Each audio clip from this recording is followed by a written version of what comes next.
Guys पूरे भारत के अंदर अभी लोकसभा चुनाव चल रहे थे जिसका रिज़ल्ट आज आ चुका है और आज इस रिज़ल्ट के दौरान काफ़ी लोग अचंभित हो गए हैं क्योंकि ये जो परिणाम आए हैं इनकी कल्पना किसी ने नहीं की थी। और इसी में हमारे नेता थे पावर स्टार पवन सिंह जी। क्या दोस्तों, इनकी जो चुनाव प्रचार थी, जो रैलियां थी, वो सब तो देख के लगता था कि पवन सिंह बड़े ही आसानी से काराकाट से जीत हासिल करेंगे, लेकिन जो रिज़ल्ट यहाँ पे आए हैं वो सबको हैरान कर देने वाले। खैर, जब मैं वीडियो बना रहा हूँ उस वक्त तो काराकाट का भी फाइनल रिजल्ट नहीं आया है, लेकिन जो काउंटिंग है उसको देख के लगता है कि पावर स्टार पवन सिंह इस बार हार जाएंगे।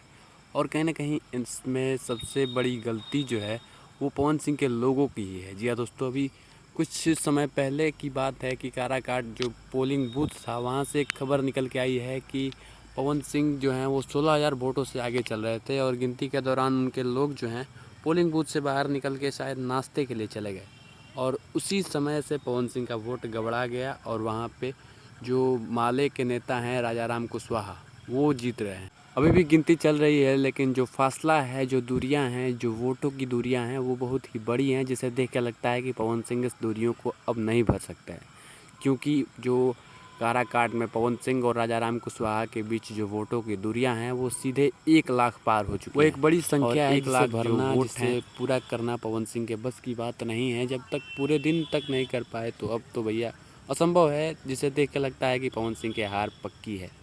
यहाँ पे कहीं ना कहीं कुछ गड़बड़ियाँ भी की गई हैं और इस पर मुझे पवन सिंह का एक सीन याद आता है जो कि उन्होंने ये फिल्म में कहा था। पैसा रोटी पैसा दाल, अरे पैसा बात काले काल।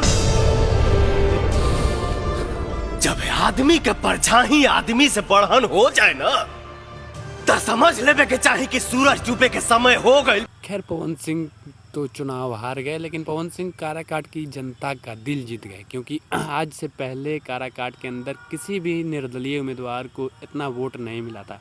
अगर टोटल वोट्स की बात करें तो पवन सिंह को शायद 2 लाख के करीब वोट्स मिले हैं, 2,24,000 के करीब, और राजा राम कुशवाहा को वहीं पे 3 लाख के करीब वोट मिले हैं।